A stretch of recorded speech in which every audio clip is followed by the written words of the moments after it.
You should have just finished listening to Where the Wild Things Are by Maurice Sendak. I'd like you to think back to the events in the story. I'd like you to think of what your favorite part was from the story. This story was a very silly story where a boy in his imagination ran wild to create a fun adventure right from his bedroom. The little boy in the story, Max, went off to a magical world where the wild things are, and he became king. Now, if you didn't catch it, let me tell you, all of this was in the little boy Max's imagination. He never really left his room, but when we let our imaginations go, we can dream up all kinds of fun things for us to do. I'd like you to think back to what your favorite part was from the story.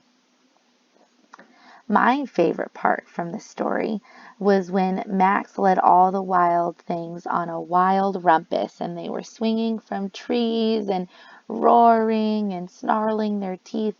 That part was full of adventure. That was my favorite part of the story. What was yours? I'd like you to think of what your favorite part was.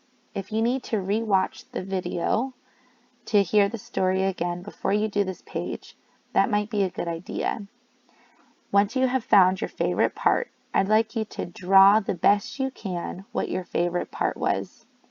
Then I need you to think about whether that part happened at the beginning of the story, the middle of the story, or the end of the story. For example, my favorite part was when Max led all of the wild things on their wild rumpus. That happened in the middle of the story.